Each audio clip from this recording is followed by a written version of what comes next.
உடல் ரீதியாகவும் மன ரீதியாகவும் வந்துட்டு நிறையா வந்து அவங்களுக்குள்ள சேஞ்சஸ் வந்து நடக்கும். ஸோ கார்னர் பண்ணுற மாதிரிலாம் இருக்கும். ஸோ அந்த மாதிரியான கொஷின்ஸ்லாம் முக்கால்வாசி வந்து அவாய்ட் பண்ணிக்கோங்க. எனக்கு ஒரு வேளை பைத்தியம் தான் பிடிச்சிருக்கோ. நம்ம வீடியோவை யாராவது ஃபர்ஸ்ட் டைம் பார்த்துட்டு இருக்கீங்க அப்படின்னா மறக்காமல் சப்ஸ்கிரைப் பண்ணி நம்ம சேனலை சப்போர்ட் பண்ணுங்கள். இதேமாதிரி அடுத்தடுத்த வீடியோஸ் உங்களுக்காக வரும். Hey hello guys, welcome back to my YouTube channel. So மறுபடியும் ஒரு சூப்பரான ஒரு வீடியோவோட நான் இன்றைக்கி வந்திருக்கேன். ஸோ இந்த ஒரு வீடியோவுமே வந்து பார்த்திங்கன்னா நிறையா பேத்துக்கு கண்டிப்பாக ஹெல்ப்ஃபுல்லாக இருக்கும். தெரியாத நிறையா பேரும் இந்த விஷயத்தை பற்றி தெரிஞ்சுக்கோங்க. ஸோ வீடியோக்குள்ளே போகலாமா? ஃபர்ஸ்ட், இது என்ன வீடியோ, யாருக்கான வீடியோ அப்படின்னு சொல்லி பார்த்தீங்கன்னா நம்ம டெலிவரி வரைக்கும் பார்த்துட்டோம். ஸோ இப்போ நான் சொல்ல போகிற வீடியோ வந்துட்டு டெலிவரிக்கு அப்புறம் நடக்கிற ஒரு சில விஷயத்தை பற்றி தான் நான் வந்து ஷேர் பண்ண போகிறேன். ஸோ இது ஒரு நியூ பார்ன். ஓகே, நீங்கள் ஒரு நியூ பார்னோட மாம் இல்லை டேட் அப்படி யாராவது இருக்கீங்க அப்படின்னா கண்டிப்பாக இந்த வீடியோ உங்களுக்கு ரொம்பவே ஹெல்ப்ஃபுல்லாக இருக்கும். அப்போது என்ன வீடியோ அப்படின்னு வாங்க வீடியோக்குள்ளே போய் பார்க்கலாம். போஸ்ட்மார்ட்டம் டிப்ரெஷன் பற்றி தான் இன்றைக்கி நம்ம வீடியோவில் ஷேர் பண்ண போகிறோம். ப்ரெக்னன்சிக்கு அப்புறம் டெலிவரிக்கு அப்புறம் இன்னொரு நிறையா விஷயங்கள் வந்து நம்ம தெரிஞ்சுக்க வேண்டியது இருக்குது. ஸோ என்ன அப்படின்னு சொல்லி பார்த்தீங்கன்னா போஸ்ட்மார்ட்டம் டிப்ரெஷன். ஸோ ஒரு குழந்தை பிறந்ததுமே குழந்தை எப்படி இருக்குது, குழந்தை நல்லா இருக்கா, குழந்தை கலராக இருக்கா, கருப்பாக இருக்கா, வெயிட் எவ்வளோ இருக்குது, அப்படி இப்படின்னு சொல்லிட்டு நம்மளை சுற்றி ரைஸ் ஆகிற ஒவ்வொரு கொஷின்ஸுமே வந்து பார்த்திங்கன்னா குழந்தைய பேஸ் பண்ணி மட்டும்தான் இருக்கும். வீட்டில் இருக்கவங்களுமே வந்து பார்த்தீங்க அப்படின்னா குழந்தை சிரிச்சா ஏன் சிரிக்குது, குழந்தை அழுதா ஏன் அழுகுது, குழந்தை ஏன் அங்கே பார்க்குது, ஏன் இங்கே பார்க்குது, ஏன் கையை சிக்குது காலை சிக்குதுன்னு ஒவ்வொன்றும் குழந்தைக்குன்னு பார்த்து பண்ணுவாங்க. ஆனால் யாருமே அந்த நியூ மாமை வந்து கவனிக்கவே மாட்டாங்க. இது இங்கே மட்டும் இல்லை, எல்லா இடத்துலையுமே இது நடக்கிற ஒரு விஷயந்தான். குழந்தைக்கு கொடுக்குற இம்பார்ட்டன்ஸில் பாதி கூட அந்த அம்மாவுக்கு வந்து யாருமே கொடுக்க மாட்டாங்க. ஸோ அவங்களோட டியூட்டி அப்படிங்கிறது டெலிவரியோட முடிஞ்சிடுச்சு. அதுக்கப்புறம் ஃபுல் கேரும் ஃபுல் லவ்வும் வந்து அந்த குழந்தைக்கு தான் போகுமே தவிர அந்த அம்மா கிட்ட வந்துட்டு நீ எப்படி இருக்க, நீ நல்லா இருக்கியா, உன் ஹெல்த்தை பார்த்துக்கோ, நீ இதெல்லாம் சாப்பிடணும், இதெல்லாம் பண்ணணும், நீ இப்படியெல்லாம் இருக்கணும் அப்படின்னு ஒரு இது கைட் பண்ணுறதுக்கு கூட யாருமே இருக்கிறது கிடையாது. ஸோ அப்படிப்பட்ட ஒரு இடத்துல சொசைட்டியில் தான் நம்ம வந்து இருக்கோம். ஸோ அந்த ஒரு அம்மாவோட மனநிலைமை எப்படி இருக்கும் அப்படின்னு சொல்லி தெரிஞ்சுக்கணும் இல்லையா? ஒரு குழந்தை பிறந்ததுக்கப்புறம் அவங்களோட லைஃபே வந்து தலைகீழாக மாறிடும். ஸோ அது வரைக்கும் அவங்க வாழ்ந்துட்டு இருந்த லைஃப் வந்து வேறு மாதிரியாக இருக்கும். அவங்களுக்காக அப்படின்னு சொல்லி வாழ்ந்துட்டு இருந்த லைஃப் வந்து இதுக்கப்புறம் குழந்தைக்காகன்னு ஒவ்வொரு விஷயமும் அந்த குழந்தைய பேஸ் பண்ணி மட்டும்தான் அவங்க லைஃபே வந்து இருக்கும். உடல் ரீதியாகவும் மன ரீதியாகவும் வந்துட்டு நிறையா வந்து அவங்களுக்குள்ள சேஞ்சஸ் வந்து நடக்கும். ஸோ இப்போது வெளியே ஃபிசிக்கலாக வந்து பார்த்திங்க அப்படின்னா அவங்களோட அவங்க பாடி ஸ்ட்ரக்சரே வந்து மாறிடும். அதே மாதிரி அவங்களுக்கான ஒரு செல்ஃப் கேர் வந்து அவங்களால கொடுக்கவே முடியாது. ஏன்னா அதுக்கான டைம் கிடைக்காது. ஸோ அதுலேயே வந்து அவங்க பாதி டிப்ரெஸ்ட் ஆகிடுவாங்க. ஃபர்ஸ்ட் வந்து பார்த்திங்கன்னா தூக்கம் அப்படிங்கிறது வந்துட்டு அவங்க ஒரு 1 இயர்க்கு வந்து மறந்துடணும் அப்படின்னு தான் சொல்லணும். ஏன்னா சுத்தமாக தூக்கம் இருக்காது. அதே மாதிரி பார்த்திங்கன்னா ஃபுட் இன்டேக்குமே வந்துட்டு டைமுக்கு எடுக்க முடியாது. கரெக்டான ஃபுட்டு வந்து அவங்களுக்கு எடுக்க முடியாது. வந்து பார்த்திங்கன்னா செல்ஃப் கேர் அவங்களுக்குன்னு ஒரு டைம் ஒதுக்கி அவங்களோட ஸ்கின்னுக்கும் அவங்களோட ஹேருக்கும் அவங்களோட பாடிக்கும் அப்படின்னு ஒவ்வொன்றும் பார்த்து பண்ணுறதுக்கான ஒரு டைம் வந்து அவங்களுக்கு சுத்தமாக கிடைக்காது அதுக்கப்புறம் டெலிவரிக்கு அப்புறம். அதே மாதிரி பார்த்திங்கன்னா மனசளவில் ரொம்பவே கஷ்டப்படுவாங்க. ஏன் அப்படின்னா குழந்தை அழுகும், ஏன் அழுகுன்னே தெரியாது. ஸோ மனசளவில் கஷ்டப்படுறதுக்கு மெயின் ரீசன் யார் அப்படின்னா அவங்கள சுற்றி இருக்கவங்களா தான் இருப்பாங்க. குழந்தைக்கு வந்துட்டு 2 hours once தான் வந்து ஃபீட் பண்ணணும். குழந்தை நல்லா ஃபீடிங் எடுத்துக்கிட்டாங்க அப்படின்னா 2 hours once வந்து நீங்கள் ஃபீட் பண்ணால் போதும். அதுக்கிடையில் குழந்தை அழுகுதுன்னா அது வேறு ரீசனாக கூட இருக்கலாம். ஆனால் இன்னைக்கு பசிக்குது பால் கொடு, குழந்தை அழுதா பால் கொடுக்கணும், சிரிச்சா பால் கொடுக்கணும், என்னன்னாலும் ஒவ்வொன்றுக்கும் அந்த அம்மாவே தான் வந்துட்டு அவங்க கார்னர் பண்ணுற மாதிரிலாம் இருக்கும். ஸோ அப்படி நிறைய விஷயங்கள் வந்துட்டு அதுவே அவங்களுக்கு ரொம்ப ஸ்ட்ரெஸ் ஆகிடுவாங்க. ஏன்னா நம்ம எப்போவுமே இந்த குழந்தைக்குன்னே எல்லாருமே சுற்றி பார்த்து பண்ணும்போது என்னை யாரும் கவனிக்கிறது இல்லையோ அப்படிங்கிற ஒரு தாட் வந்துட்டு ஒரு அம்மாக்குள்ளே வந்துட்டு ஸ்டார்ட் ஆக ஆரம்பிச்சிரும். அதுவே வந்து ஃபஸ்ட்டு அவங்கள டிப்ரெஷனுக்குள்ளே வந்து இழுத்துட்டு போயிடும். இந்த மாதிரி நிறைய விஷயங்கள் வந்துட்டு சொல்லிகிட்டே போகலாம்.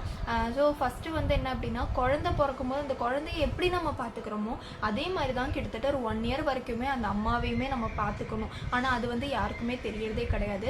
எல்லாரும் சொல்கிற ஒரு விஷயம் இருக்குது, நாங்கள் வந்துட்டு 4-5 குழந்தை பெற்றிருக்கோம், நாங்கள்லாம் வளர்த்துலையா, ஸோ ஸோ நாங்கள்லாம் இப்படி தான் இருந்தோமா, நீ ஏன் இப்படி இருக்க, இதையும் தாண்டி நம்மளுக்கு இப்படியெல்லாம் ஒவ்வொன்றும் நம்ம மைண்டில் தோணுது அப்படின்னு சொல்லி நம்ம சொல்லிட்டோம் அப்படின்னா உனக்கு என்ன பைத்தியமா அப்படின்லாம் கூட கேட்குறவங்க கூட நிறைய பேர் இருக்காங்க.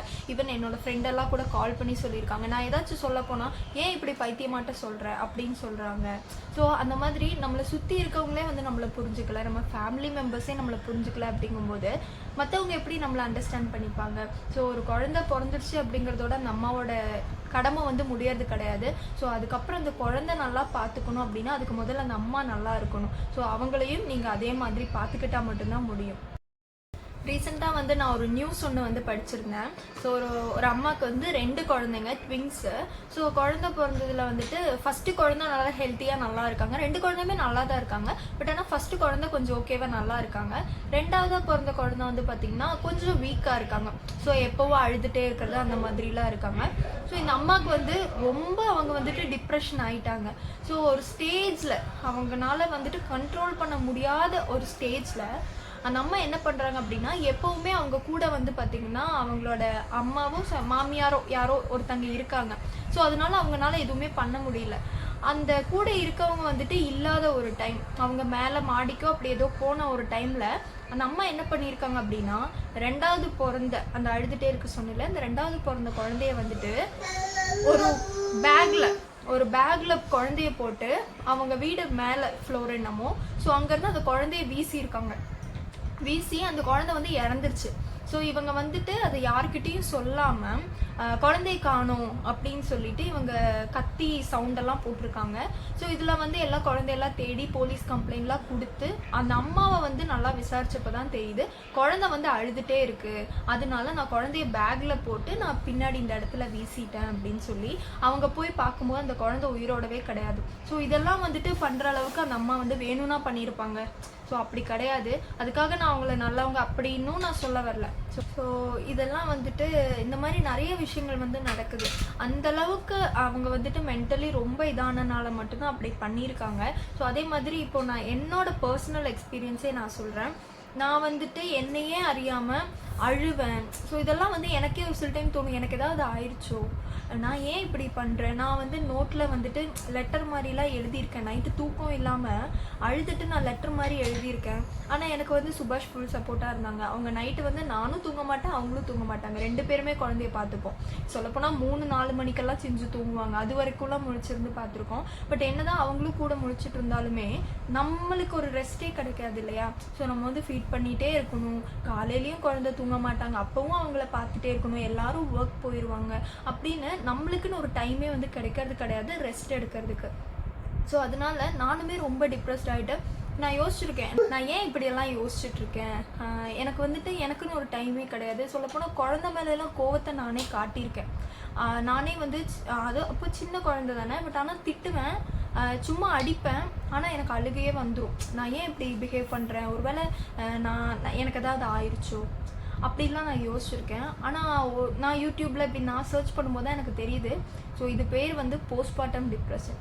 ஸோ சொல்லப்போனால் இது நிறைய பேருக்கு தெரியவே மாட்டேங்குது. நிறைய பேர் என்ன மாதிரி தான் குழந்தை பிறந்ததுக்கப்புறம் குழந்தை அவங்க ரியாக்ட் பண்ணுற அவங்க பிஹேவியரில் ஒவ்வொரு சேஞ்சஸ் வரும்போது அவங்க என்ன நினச்சிக்கிறாங்கன்னா எனக்கு பைத்தியமோ அப்படின்னு அவங்களே நினச்சிக்கிறாங்க. அப்படி கிடையாது. ஸோ எல்லாத்துக்குமே வந்துட்டு அந்த 10 மாதம் அவங்களோட ஹார்மோனல் எல்லாமே வந்துட்டு டெலிவரி ஆனதுக்கப்புறம் ஹார்மோனல் சேஞ்சஸ் நிறையா நடக்குது. ஸோ அவங்களுக்கு மூட் ஸ்விங்ஸ் நிறையா வரும். ஸோ இந்த மாதிரி நிறைய விஷயங்கள்னால தான் அவங்க அப்படி பிஹேவ் பண்ணுறாங்க. இதை வந்து மெயினாக அவங்கள சுற்றி இருக்கவங்க, அவங்க ஹஸ்பண்ட், அவங்க பேரண்ட்ஸ் வந்து இதை மெயினாக புரிஞ்சுக்கணும். அப்போ மட்டும்தான் அந்த அம்மாவோட மனசுமே அவங்களுமே கொஞ்சம் நார்மல் ஆவாங்க. அவங்களுக்குமே நீங்கள் சப்போர்ட் பண்ணியே ஆகணும். ஸோ அப்போ தான் அவங்கள அதுலேருந்து வெளியே கொண்டு வர முடியும். நானுமே நிறையா திட்டியிருக்கேன் கோவத்தில். யார்கிட்ட என்ன பேசணும்னு தெரியாது. யாராவது வந்து பேசுனா நமக்கு கோவமாக தான் வரும். ஏன் அப்படின்னா நம்மளோட மைண்ட் செட் குழந்தைன்னே இருக்கும் இல்லையா. ஸோ நம்மளுக்குன்னு ஒரு டைம் இல்லாததுனால நம்மளோட மைண்ட் செட்டே வந்து அந்த மாதிரி ஆயிடுது. ஸோ இப்படி நிறைய விஷயங்கள் வந்து போஸ்ட்மார்ட்டம் டிப்ரெஷன்னால நிறைய பேத்துக்கு ஒவ்வொன்றும் நடக்கும். அவங்களே அறியாமல் அவங்க என்னென்னமோலாம் பண்ணுவாங்க, என்னென்னமோலாம் அதை வந்து யாரும் வந்து தப்பாக நினைக்காதீங்க. ஸோ நீங்கள் வந்துட்டு அவங்கள கேர் பண்ணிக்கோங்க, அவங்களுக்குன்னு ஒரு ஸ்பேஸ் கொடுங்க. ஸோ அவங்களையும் நல்லா பார்த்துக்கோங்க. அப்படிலாம் பண்ணுறதுனால நீங்களும் ஹாப்பியாக இருக்கலாம், அவங்களும் ஹாப்பியாக இருக்கலாம், உங்கள் குழந்தையும் வந்துட்டு ஹாப்பியாக நீங்கள் பார்த்துக்கலாம். ஸோ இந்த மாதிரி நிறைய விஷயங்கள் நடக்கும் போஸ்ட்மார்ட்டம் டிப்ரெஷனில். அப்போது எனக்கு தெரிஞ்சு என்னோடய லைஃப்பில் நடந்ததெல்லாம் நான் சொல்லிட்டேன். ஸோ நான் வந்துட்டு நிறைய திட்டியிருக்கேன். சுபாஷை எதுக்கு திட்டுறேனே தெரியாது, நான் திட்டியிருக்கேன். அதே மாதிரி அம்மாவையும் நான் திட்டியிருக்கேன். என்ன பேச வந்தாலும் நான் திட்டுவேன். ஸோ அதெல்லாம் என்ன அப்படின்னா, நம்மளை யாருமே புரிஞ்சுக்க மாட்டேங்கிறாங்க அப்படிங்கிற அந்த ஒரு தாட் தான். இதை நம்ம யார்கிட்டயாவது சொல்ல போயிட்டோம் அப்படின்னா, என்ன நீ தான் அதிசயமாக வந்துட்டு புள்ள பெற்று வளர்த்துறியா, ஏன் நாங்கள்லாம் வளர்த்துனது இல்லையா, அப்படிலாம் வந்து கேட்பாங்க. ஸோ அந்த மாதிரியான கொஷின்ஸ்லாம் முக்கால்வாசி வந்து அவாய்ட் பண்ணிக்கோங்க. நீங்கள் வந்து வெளியே சொல்லலை, நீங்கள் வந்து உங்களுக்கு அப்படி இல்லை அப்படிங்கிறதுக்காக எல்லாரும் அப்படி கிடையாது. ஸோ முக்கால்வாசி அந்த மாதிரிலாம் கொஷின்ஸ்லாம் அவாய்ட் பண்ணிவிட்டு உங்கள் கூட இருக்கவங்க நியூ மாமை நீங்கள் நல்லபடியாக பார்த்துக்கோங்க. நம்ம வீடியோவை யாராவது ஃபர்ஸ்ட் டைம் பார்த்துட்டு இருக்கீங்க அப்படின்னா மறக்காமல் சப்ஸ்கிரைப் பண்ணி நம்ம சேனலை சப்போர்ட் பண்ணுங்கள். இதேமாதிரி அடுத்தடுத்த வீடியோஸ் உங்களுக்காக வரும். நெக்ஸ்ட் வீடியோவில் பார்க்கலாம். பை.